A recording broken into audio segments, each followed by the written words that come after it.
School of magic season 2 title demon servant. बोला ने ठंडे स्वर में पूछा, मुझे अपना रहस्य बताओ, नहीं तो मैं तुम्हें अपंग बना दूंगा। उसने धीरे धीरे आदर्श के गले पर अपनी पकड़ मजबूत कर ली। आदर्श की गर्दन की रक्षा करने वाला ब्लैक स्नेक आर्मर पिशाच की ताकत का विरोध करने में विफल रहा। कवच टूटने लगा। बोला को अपने पैरों के नीचे एक असामान्य गर्मी महसूस हुई। पिशाच खतरे के प्रति बेहद संवेदनशील था और काफी चौंक गया। उसने तुरंत आदर्श को छोड़ दिया और वापस तैरने लगा। जमीन से तपता हुआ लावा फूट पड़ा और एक विशाल जलते हुए पिलर की तरह ऊपर उठ गया। आदर्श के चारों ओर एक ज्वलन ड्रैगन चक्कर लगा रहा था। भूरे रंग की धधकती लाल आग आदर्श से चिपक गई, जिससे वह एक शक्तिशाली ऑरा के साथ लपटों का शासक बन गया। फ्लेम बेले ने आदर्श को अपने वश में कर लिया था, जिससे उसे भयंकर लपटों पर नियंत्रण मिल गया। बोला ने समय रहते तुरंत प्रतिक्रिया की। अगर वह थोड़ा भी धीमा होता तो आग उसके हाथ को जलाकर राख कर देती। आदर्श के चारों ओर आग की लपटें देखकर बोला ने आंखें सिकोड़ते हुए कहा, दिलचस्प। Blood bat impulse. बोला ने अपने हाथ हिलाया और वह चिपचिपे खून के एक टुकड़े में बदल गया। वह फैलने लगा और धीरे धीरे लंबे पंखों वाले एक विशालकाय चमगादड़ में बदल गया। चमगादड़ आदर्श पर झपटा। उसके उड़ते हुए खून की बूंदें जमीन पर गिरी और नीचे के पत्थरों को तुरंत जंग लग गया। Rocket wings. आदर्श ने लपटों को पंखों में बदल दिया और खुद को ऊपर की ओर उछाला। वह एक पहाड़ी दीवार पर खड़ा था, लेकिन इससे पहले कि वह खुद को स्थिर कर पाता, विशाल चमगादड़ दीवार से टकरा गया। मोटी दीवार पिघलने लगी, जिससे पीछे एक चौंकाने वाला छेद बन गया। सौभाग्य से आदर्श ने खुद को इससे दूर धकेल दिया था, अन्यथा ब्लैक स्नेक आर्मर बुलबुले के बादल में बदल जाता। आदर्श ने गोल चक्कर में उड़ान भरी और बोला को छेद के अंदर खड़ा देखा। उसने पिशाच पर मुट्ठी मारी। जलती हुई मुट्ठियों की वर्षा। जलती हुई मुट्ठियां उल्कापिंडों की बौछार की तरह पहाड़ की दीवार पर गिरने लगी। बोला दीवार के पार भागा। उल्कापिंडों की मुट्ठियों से सुरक्षित जगह ढूंढने की कोशिश कर रहा था। तेज धमाकों के बावजूद वह बिल्कुल भी नहीं घबराया। मुट्ठियों ने दीवार पर भयानक गड्ढे बना दिए। दीवार छेदों से भरी हुई थी, मधुमक्खी के छत्ते की तरह, लेकिन हल्की जलन के अलावा बोला को कोई नुकसान नहीं हुआ। रक्त चाबुक। बोला ने अपनी बाजू ऊपर करी और एक लंबा रक्त चाबुक आदर्श की दिशा में झपटाया। Lightning strike. आदर्श ने लगातार स्टार ऑर्बिट्स खींचे, हजारों लाइटनिंग स्ट्राइक्स को बुलाया। वे एक लाइटनिंग व्हीप में मिल गए और ब्लड व्हीप से टकरा गए। हजारों भेदी फायर विस्फोट। रॉकेट विंग्स की अवधि जल्द ही समाप्त हो जाएंगी। आदर्श ने तुरंत पंखों को हवा में बिखेर दिया। पंख बोला की ओर उड़ गया और उसके चारों ओर की जगह को भर दिया। ब्लास्ट। आदर्श ने अपनी मुट्ठी को ट्रिगर की तरह कस लिया, जिससे आग के पंख फट गए। विस्फोटों की रोशनी से पहाड़ी रास्ता कांप उठा। बोला हवा में ही रहा। उसके पास ऐसे तेज विस्फोटों से बचने का कोई मौका नहीं था। हालांकि उसने अपने शरीर के ज्यादातर हिस्से को अपने कोट से ढक लिया और अपना सिर उसके नीचे दबा लिया। विशेष कोट ने विस्फोटों से निकलने वाली ज्यादातर ऊर्जा को रोक दिया। आदर्श ने भुहें सिकोड़ी। वह अब तक पिशाच को कोई नुकसान नहीं पहुंचा पाया था। क्या उसका लाइटनिंग एलिमेंट ही एकमात्र तरीका था जिससे वह पिशाच को नुकसान पहुंचा सकता था? अगर वह लाइटनिंग एलिमेंट पर निर्भर रहता तो वह अपनी बहुत सारी ऊर्जा बर्बाद कर देता। वह अभी तीसरी मूर्ति तक ही पहुंचा था और वहां एक और मजबूत मूर्ति उसका इंतजार कर रही थी। वह अंत तक कैसे पहुंच सकता था? चलो छोड़ो, मैं बाद में इसकी चिंता करूंगा। आदर्श ने अपने दांतों को भींच लिया और इस बारे में सोचना बंद कर दिया। Lightning टारेंट domain. आदर्श के अटैक तेजी से नीचे उतरे, पहाड़ को टुकड़ों में उड़ा दिया। लाइटनिंग के आर्क्स आसमान में फैल गया और आदर्श के ऊपर एक लाइटनिंग डोमेन बन गया। लाइटनिंग मैजिक तेजी से उस क्षेत्र में जमा हो गया। Disaster fire. आदर्श चिल्लाया। उस पर आपदा अग्नि बेतहाशा फैल गई, जिससे पहाड़ी रास्ता आग के सागर में बदल गया। Sky lightning claw. आदर्श ने जंगली लाइटनिंग को बुलाया। बादलों से लाइटनिंग का एक राक्षसी पंजा फूट पड़ा और बोला के ठीक ऊपर लटक गया। बोला एक चमगादड़ में बदल गया और लाइटनिंग के पंजे को चीरता हुआ निकल गया। वह लाइटनिंग के पंजे से ज्यादातर शक्ति को चकमा देने में कामयाब रहा। लाइटनिंग क्लॉ बंद हो गया, जिससे बोला के चलने फिरने की जगह सीमित हो गई। Sky lightning fire funeral. Adarsh ने एक साथ दो मैजिक किए। दो स्टार कॉन्स्टलेशन आपस में जुड़ गए, एक दूसरे से टकरा गए।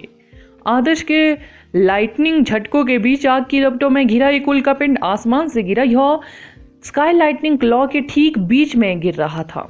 बोला को उम्मीद नहीं थी कि कोई एक ही समय में दो सबसे खतरनाक एलिमेंटों का इस्तेमाल करने की हिम्मत करेगा। जैसे ही उसने स्काई लाइटनिंग क्लॉ को चकमा दिया, उसने तुरंत देखा कि विशाल उल्कापिंड उसके ऊपर गिर रहा है। वह समय रहते उससे बच नहीं सका। वह तुरंत मानव रूप में वापस आ गया और अपनी रक्षा के लिए अपने ऊपर एक रक्त कवच स्थापित कर लिया। नारकी और लपटों ने रक्त ढाल को टुकड़े टुकड़े कर दिया। आदर्श की रोज फ्लेम विशेष रूप से उत्कृष्ट नहीं थी, लेकिन जैसे जैसे लिटिल फ्लेम बेले की कल्टीवेशन मजबूत होती गई, उसकी डिजास्टर फायर की ताकत धीरे धीरे लाइटनिंग टायरेंट के करीब होती गई। इसके अलावा स्काई फ्लेम फ्यूनरल हेलिश फ्लैम्स दूसरी लेवल का एडवांस स्पिल था और इसका नुकसान sky flame funeral rain of flame से कई गुना अधिक ज्यादा मजबूत था। विस्फोट ने बने गड्ढे में खड़े बोले, अभी तक गिरा नहीं था। उसके शरीर से एक रक्त रंजित ऑरा निकल रहा था जो ढाल की तरह उसके चारों ओर घूम रहा था, उसकी रक्षा कर रहा था। उसके शरीर पर कई जगह जलने के निशान थे और लाइटनिंग गिरने से उसकी पीठ पर भी झुलसा हुआ काला घाव हो चुका था। आदर्श का दिल बैठ गया जब उसने देखा कि पिशाच गंभीर रूप से घायल नहीं हुआ था। राख के साथ घना धुआं हवा में फैल गया। आदर्श ने अपनी मुठ्ठियां भींच ली। बोला गड्ढे से बाहर कूद गया। वह धीरे धीरे पहाड़ी रास्ते से आदर्श के पास पहुंचा जो इतना नष्ट हो चुका था कि उसे पहचानना मुश्किल था। उसका चेहरा हमेशा की तरह पीला पड़ चुका था और उसकी आंखों में अब पहले जैसा गर्व नहीं था। आदर्श भी पिशाच की ओर चला गया। उसकी आंखों से चांदी की रोशनी निकल रही थी। उसने खुद पर टेलीकिनेसिस लगाया और पिशाच से नजदीकी लड़ाई के लिए तैयार हो गया। बोला ने कहा, बस। आदर्श ने भुहें सी कोड़ ली। उसे समझ नहीं आया कि इस बार पिशाच क्या करने वाला था। बोला ने कहा, अगले प्रतिद्वंदी के लिए कुछ ऊर्जा बचा कर रखो, अन्यथा तुम जिंदा शिखर तक नहीं पहुंच पाओगे। इससे तुम्हारा क्या मतलब है? तुम मुझे जाने दे रहे हो? आदर्श ने असमंजस में पूछा। बोला ने कहा, अगर तुम बहुत कमजोर हो तो मैं तुम्हें जाने नहीं दूंगा, क्योंकि बाद में पछताने के लिए बहुत देर हो चुकी होंगी। वो आदमी तुम्हें टुकड़े टुकड़े कर देगा। तुम मुझे बचाने की कोशिश कर रहे हो? आदर्श ने कहा, तुम ही एकमात्र व्यक्ति हो जिसे डीमन वंश विरासत में मिला है। मुझे उम्मीद है कि तुम यह जगह छोड़ दोगे और जब तुम और मजबूत हो जाओगे तो फिर से वापस आओगे। अब तुम्हें अपनी मौत की तलाश करने की कोई जरूरत नहीं है। बोला का बॉल लड़ने का कोई इरादा नहीं था। उसका जानलेवा ऑरा खत्म हो चुका था। मुझे आज ऊपर जाना होगा, आदर्श ने दृढ़ता से कहा। बोला ने कहा, तुमने अपनी सारी ताकत लगा दी, फिर भी मुझे गंभीर रूप से घायल कर दिया। अगली मूर्ति मुझसे कहीं ज्यादा शक्तिशाली है। क्या तुम्हें सचमुच मौत का डर नहीं है? आदर्श ने कहा, हर कोई मरने से डरता है, लेकिन आपके दिल में कुछ चीजें होती है जो डर से ऊपर होती है। हे मानव मूर्ख होते हुए भी आदरणीय, यही कारण है कि आपको प्रजाति प्राचीन काल से बची हुई है और अब डीमन जीव भी आपके शहरों पर बेतहाशा अटैक करने की हिम्मत नहीं करते। निर्दयी रक्त जनजाति के विपरीत स्वार्थी होते हुए भी नीच, वे जितना अधिक समय तक जीवित रहते हैं अपने जीवन को उतना ही अधिक मूल्यवान समझते हैं और अब वे विलुप्त होने के कगार पर है। वे केवल अंधेरी सुरंगों और गुफाओं में मृत्यु के द्वार पर संघर्ष कर सकते हैं। आदर्श बोला ने आह भरते हुए कहा, आप एक सभ्य पिशाच है। आदर्श ने कहा, मैं अलग हूं। मैं एक महान राक्षस की सेवा करता हूं। मैं एक राक्षस सेवक हूं, वफादार, साहसी। उम्र बीतने से हमारा वादा नहीं बदलता। 1000 साल हो गए हैं। मुझे लगा कि मैं धीरे धीरे सड़ जाऊंगा और भुला दिया जाऊंगा, लेकिन मेरे आश्चर्य की बात है कि जैसे ही मैं बोला मौत के दरवाजे के पास पहुंच रहा हूं, एक असली राक्षस उठ खड़ा हुआ है।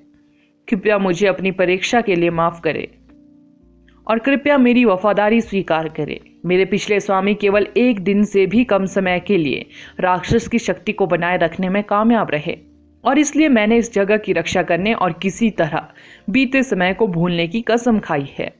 अगर आप मुझसे खुश नहीं हैं तो आप मुझे यहाँ सड़ने के लिए छोड़ सकते हैं। मेरे पास ज्यादा समय नहीं बचा है। बोला ने एक पुराने रईस की तरह बात की। वो अपने घुटनों पर भी गिर गया, किसी तरह से शिष्टाचार में जो इतिहास में 1000 साल पहले का होगा। आदर्श आश्चर्यचकित था। उसे उम्मीद नहीं थी कि पिशाच उसकी बात मान लेगा, और इतना ही नहीं, वह अपना पद छोड़कर उसके प्रति वफादारी की कसम खाने की योजना बना रहा था। वह पिशाच का सीनियर नहीं था, लेकिन समीक्षा की तरह वह अपने डीमन खून से पिशाच के दिल की धड़कन को बनाए रख सकता था। क्या इसका यही अर्थ है, जहां चाह है वहां रहा है? आदर्श को तब अजीब सी अनुभूति हुई जब उन्होंने बोला को अपने सामने आधा घुटने टेकते हुए देखा। उम्मीद है कि वास्तव में कोई रास्ता था, क्योंकि स्टाररी माउंटेन पथ केवल शुरुआत थी। उसे अभी भी शूरवीरों के हॉल और पवित्र न्यायालयों का सामना करना था। वह केवल पहाड़ की तलहटी पर था। हालांकि पिशाच की मदद से उसे विश्वास था कि उसके पास अंतिम मूर्ति के खिलाफ एक मौका होगा। Next episode. Title silver moon titans. Adarsh ने बोला से कहा, मैं कुछ पागलपन करने वाला हूं। अगर तुम डरे नहीं हो तो मेरे साथ आ सकते हो। दुनिया की नजरों में हम हमेशा से ही पागल रहे हैं, बोला एक शैतानी मुस्कान के साथ खड़ा हो गया। आदर्श की उपस्थिति ने पिशाच को पुनर्जन्म की अनुमति दी थी, और पुनर्जन्म हमेशा आग और आपदाओं के बीच होता था। वह बस यह मान लेता था कि पागलपन उस आपदा का हिस्सा था जिससे उसे गुजरना था। क्या इस दुनिया में आपके जैसे कोई अन्य राक्षस सेवक है? आदर्श ने पूछा। जहां तक मुझे पता है मैं ही एकमात्र हूं। ओह, तो आज से तुम्हारी एक बहन होगी, आदर्श ने उससे कहा। बोला को ज्ञान की प्राप्ति हुई। मैं उससे मिलना चाहूंगा। अगर हम इस अछूते पवित्र पर्वत को एक टुकड़े में छोड़ सके तो। क्या बोला क्या कर रहा था? वो एक घुसपैठिए के सामने घुटने कैसे टेक सकता है? क्या वह पागल हो गया है? हेलोन गुस्से से चिल्लाए। शूरवीरों के हॉल और देवी के हॉल के लोग अचंभित थे। चार मूर्तियों में सबसे रहस्यमय पिशाच किसी के सामने आधा घुटने टेक चुका था, और ऐसा लग रहा था मानो वह आदर्श का पीछा करते हुए फोर्थ मूर्ति तक जा रहा है। किसी को समझ में नहीं आया कि क्या हो रहा है। अंत में महान म्यूज मेलोरा ने ठंडे स्वर में कहा, मुझे हमेशा से पता था कि यह पिशाच हमारे प्रति वफादार नहीं है। शायद वह पहले से ही विद्रोह करने के बारे में सोच रहा था, और उसने पार्थिव मंदिर को चुनौती देने के लिए इस मौके का उपयोग करने का फैसला किया। हमें उसे बहुत पहले ही मार देना चाहिए था। टीसू, कुलून और फियोना अवाक रह गए। आदर्श ने बोला को अपने साथ शामिल होने के लिए कैसे राजी किया? वे अभी कुछ देर पहले ही तो एक दूसरे से लड़ रहे थे, और बोला का पलड़ा भारी था। चूंकि वह नौकरी छोड़ रहा है, हम हाओब को उन दोनों को मारने देंगे, हेलोन ने कहा। आदर्श पहले ही स्टाररी पाथ की तीसरी मूर्ति को पार कर चुका था। श्रद्धालु और कुछ लोग भीड़ में पहले से ही अराजकता फैला रहे थे। ऐसा लगा जैसे पार्थिव मंदिर ने आज अपनी आधी प्रतिष्ठा खो दी थी। एक बार देवी द्वारा अनुमति दी जाने के बाद वह केवल आधिकारिक बैठक में ही देवी से मिल सकता था, क्योंकि महान म्यूज भी मौजूद होंगे। दूसरी ओर जो व्यक्ति चुनौती को पार कर जाता था वह देवी से व्यक्तिगत रूप से और अकेले मिल सकता था, और शूरवीरों को बाहर इंतजार करना पड़ता था। आदर्श और बोला अंतिम सीढ़ियों के पास पहुंचे। यह जगह बेहद विशाल थी। दोनों तरफ घने जंगल थे, और जंगल के पीछे चट्टानें उभरी हुई थी। आखिरी कौन है? आदर्श ने अपने चारों ओर देखा, फिर भी उसे आखिरी मूर्ति नहीं दिखी। बोला अलर्ट था। उसने कभी अंतिम मूर्ति नहीं देखी थी, लेकिन उसने कई बार उसका ऑरा को महसूस किया था, क्योंकि वह चौंकाने वाली शक्तिशाली थी। जैसे ही वे आगे बढ़े, आदर्श ने तुरंत जंगल के अंत में देवी के पर्वत पर प्रवेश द्वार देखा। हालांकि अचानक एक बहुत बड़ी छाया उसके ऊपर मंडराने लगी। अविश्वसनीय दबाव महसूस करने के बाद उसके रोंगटे खड़े हो गए। आदर्श ने अपना सिर उठाया और एक विशाल पैर देखा। इस जीव की त्वचा सफेद पत्थरों से बनी थी, यहां तक कि इसका सबसे छोटा पैर का अंगूठा भी आदर्श जितना बड़ा था। बोला ने तुरंत प्रतिक्रिया की, सावधान। उसने आदर्श को पकड़ लिया और उसे एक तरफ खींच दिया और पास की झाड़ियों में छिप गया। टकराना। आदर्श ने देखा कि जिस जगह पर वह पहले खड़ा था वहां एक बहुत बड़ा पैर जोर से पटक रहा था। जमीन टुकड़े टुकड़े होगी। उस पर एक चौंकाने वाला पदचिन्ह रह गया। आदर्श ने गहरी सांस ली। इससे पहले कि वह अपने विचारों को इकट्ठा कर पाता, वही विशाल छाया एक बार फिर उसके ऊपर छा गई, जिससे सूरज की रोशनी अवरुद्ध होगी। चलो अलग हो जाए, बोला तेजी से चमगादड़ में बदल गया और विशाल पैर से दूर उड़ गया। आदर्श इस बार अच्छी तरह से तैयार था। वह भी एक शैडो बर्ड में बदलकर क्षेत्र छोड़ दिया। झाड़ियां और पेड़ गड्ढे में धंस के घने जंगल का एक हिस्सा गायब हो गया। यह एक तानाशाह टाइटन है, आदर्श ने बोला को पुकारा। बोला भी छतरी के पास उठ गया था। उसकी रक्त रंजित आंखें पहाड़ के चेहरे को घूर रही थी। हमने इतनी बड़ी चीज पर ध्यान क्यों नहीं दिया? क्या यह अदृश्य हो सकती है? पिशाच ने पूछा। आदर्श ने कहा, तानाशाह टाइटन्स में गिरगिट की तरह अपना रंग बदलने की क्षमता होती है। वे पहाड़ों में रहते हैं और जब उनका शरीर चट्टानों के करीब होता है तो उनका रंग बदल जाता है ताकि वो पहाड़ों के साथ घुल मिल सके। बोला ने कहा, आप अपनी उम्र को देखते हुए काफी कुछ जानते हैं। यह आशा रुइया ही थी जिसने आदर्श को तानाशाह टाइटन्स के बारे में बताया था। तानाशाह टाइटन्स पहाड़ों में छिपे हुए थे और कहीं से भी प्रकट हो जाते थे। तानाशाह टाइटन से मरने वाले कई मैजिशियनों को यह भी एहसास नहीं था कि उन्हें किसने मारा था। तानाशाह टाइटन ने स्वयं को प्रकट कर दिया, यह जानते हुए कि वह अपनी छुपने की क्षमता खो चुका है। इसने तुरंत ही हॉल ऑफ फेथ से देख रहे विश्वासियों को डरा दिया। विशाल टाइटन पहाड़ के रास्ते के किनारे जंगल में खड़ा था। हालांकि वह काफी दूरी पर था, फिर भी वह अविश्वसनीय रूप से विशाल था। कुछ साधारण लोग जिन्होंने मैजिक नहीं सीखा था, वे कमजोर होकर जमीन पर गिर पड़े। सभी लोग कृपया शांत रहे। टाइटन तानाशाह पर्वत का संरक्षक है। यह केवल देवी के पर्वत पर घुसपैठियों को निशाना बनाता है। वहां एक मैजिक अवरोध है, इसलिए आप में से कोई भी खतरे में नहीं है। कुछ आस्था के मैजिशियन व्यवस्था बनाने के लिए आए थे। लोगों को शांत करने की उनकी कोशिशों के बावजूद तानाशाह टाइटन को देखना बहुत ही चौंकाने वाला था। हम लोगों को इस पर यकीन करना बेहद मुश्किल हो रहा था। क्या तानाशाह टाइटन्स प्राचीन काल से ही पार्थिन मंदिर के दुश्मन नहीं है? वे पार्थिन मंदिर की रक्षा क्यों करेंगे? मिस्टर राकेश ने तुरंत कहा, मुझे भी कुछ नहीं पता है। सच तो यह है कि पार्थिन मंदिर के कई मुख्य सदस्य भी इस बात से अनजान थे कि पहाड़ की रखवाली करने वाली चौथी मूर्ति वास्तव में एक तानाशाह टाइटन थी। बहुत समय हो गया है जब कोई चौथी मूर्ति तक पहुंचने में कामयाब हुआ है। ज्यादातर लोग बोला से हार गए, मिस्टर संदीप ने कहा। मिस्टर संदीप को भी जटिल भावनाएं आ रही थी। उसे समझ नहीं आ रहा था कि उसे यह जानकर खुश होना चाहिए कि आदर्श ने तीसरी मूर्ति पर विजय प्राप्त कर ली है, या उसे खुद पर शर्म आनी चाहिए। वह पिशाच जिसे उसने शीर्ष सुपर लेवल की कल्टीवेशन के बावजूद भी खो दिया, आदर्श के सामने हार गया। शांत रहो। हाँ, वो तानाशाह टाइटन का एक अनाथ है जिसे पार्थिन मंदिर की 7वीं देवी ने तब गोद लिया था जब उसने तानाशाह टाइटन्स की जनजाति का सफाया कर दिया था। इसे तानाशाह टाइटन्स की बर्बरता विरासत में नहीं मिली है और यह देवी के पर्वत के प्रति पूरी तरह से वफादार है, महान म्यूज मेलोरा ने शांति से कहा। आस्था के हॉल के लोग जब तानाशाह टाइटन को देखते थे तो घबरा जाते थे। यह स्पष्ट था कि बहुत लंबे समय से कोई भी स्टाररी माउंटेन पाथ की 4th मूर्ति तक नहीं पहुंचा था। सर्वोच्च अधिकारियों के अलावा बाकी लोगों को इस बात का अंदाजा नहीं था कि पार्थिन मंदिर की रखवाली करने वाली चौथी मूर्ति एक तानाशाह टाइटन थी। क्या ब्लू स्टार, सिल्वर मून और गोल्ड सन जैसे शूरवीरों के पद तानाशाह टाइटन्स की वंशावली से नहीं लिए गए हैं?